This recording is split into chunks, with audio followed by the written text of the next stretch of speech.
Hello everyone, welcome back to our channel my life book. So ఇవాళ అయితే మేము ఇక్కడే మార్తల్లిలో సీకేబీ లేఅవుట్లో ఒక కొత్త బజ్జీ షాప్ లాంటిది ఒకటి పెట్టారనమాట. సో దాన్ని ట్రై చేద్దామని చెప్పేసి వెళ్ళాము.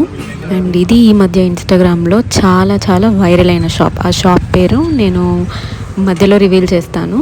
ఒకవేళ మీరు అక్కడ వరకు వీడియో చూస్తే కామెంట్ సెక్షన్లో ఆ షాప్ పేరు ఏంటో పెడతారని ఎక్స్పెక్ట్ చేస్తున్నాను. సో ఫస్ట్ అయితే నేను టొమాటో బజ్జీ తీసుకున్నాను అండ్ మీల్ మేకర్ పకోడా తీసుకున్నాను. ఈ రెండు ఇక్కడ ఫేమస్ అనమాట. అండ్ కట్ మిర్చి కూడా ఉంది, దాన్ని కర్డ్తో సర్వ్ చేస్తున్నారు. ఇది ఒక కోనసీమ షాప్ అనమాట, రాయలసీమ షాప్ అనుకోవచ్చు. సో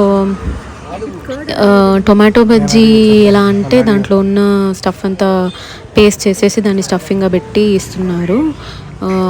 నాకైతే కొత్త టేస్ట్. మేము మా ఆంధ్ర సైడ్ నుంచి మా నెల్లూరు సైడ్ అయితే అలాంటివి దొరకవు. సో నాకైతే చాలా కొత్త టేస్ట్ అనిపించింది. అండ్ ఈ కట్ మిర్చి కూడా నేనైతే ఎప్పుడు తినలేదు. సో కర్డ్తో కాబట్టి నాకు అది కూడా కొంచెం కొత్త ఫ్లేవర్ అని అనిపించింది, ట్రై చేయొచ్చు అనిపించింది. బట్ కొంచెం రేట్లు ఎక్కువ అనిపించింది నాకైతే పర్సనల్లీ. బట్ ఖచ్చితంగా ట్రై చేయొచ్చు. నార్మల్ బజ్జీ లోపల కూడా బొరుగుల మిర్చిని స్టఫ్ చేసి ఇస్తున్నారనమాట. సో ఇప్పటివరకు నేనేమేమి తిన్నానంటే అక్కడ tomato bajji, meal maker pakoda and ఈ అరటికాయ బజ్జీ తీసుకున్నాము. అది కాకుండా పల్లీ మిక్చర్ కూడా తీసుకున్నాము. చూడండి రేట్లు.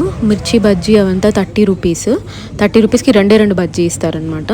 అండ్ ఇది పల్లీ మిక్చర్. అండ్ ఇది కొంచెం అన్నీ బాగానే ఉన్నాయి, కానీ మరీ సూపర్ అసలు ఇంకెక్కడ దొరకవని అయితే నేను చెప్పను. మేబీ బెంగళూరులో ఉన్నప్పుడు మన ఆంధ్ర స్టైల్ ఫుడ్ తినాలనుకుంటే ఇలా స్ట్రీట్ సైడ్ ఫుడ్ ఇది కొంచెం పర్లేదు. అండ్ షాప్ పేరు వచ్చేసి బాబాయ్ బజ్జీస్. వీళ్ళకి ఒక ఇన్స్టాగ్రామ్ పేజ్ కూడా ఉంది. అండ్ మా మొత్తం బిల్ వచ్చేసి మేము తిన్నది కాకుండా ఇంటికి ఒక meal maker pakoda and 2 tomato bajji parcel తీసుకెళ్ళాము. ఓవరాల్గా మాకు 340 రూపీస్ అయింది. ఇక్కడున్న ఓన్లీ ప్రాబ్లం ఏంటంటే ఇక్కడ బైక్స్ అవన్నీ పార్క్ చేసుకోవడం కొంచెం కష్టం అనమాట. సో మనం కొంచెం దూరంగా పార్క్ చేసుకొని రావాల్సి ఉంటుంది. వాకబుల్ అయితే ఓకే, ఫైన్.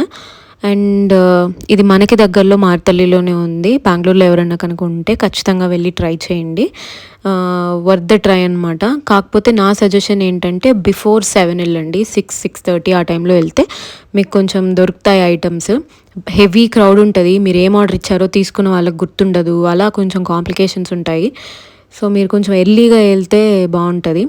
అండ్ ఆఫ్టర్ 7 అని ఎందుకు మెన్షన్ చేశారంటే ఆఫ్టర్ 7 అసలు ఐటమ్సే అవైలబిలిటీలో ఉండవు అనమాట. మేమైతే వెళ్ళిపోయే ముందు ఇలా ఒక పార్సల్ తీసుకున్నాము, 2 tomato bajji and meal maker pakoda. Worth the try అని చెప్తాను. Thank you so much for watching a video. Please like, share and subscribe to my life book. Please visit బాబాయ్ బజ్జీస్. Thank you.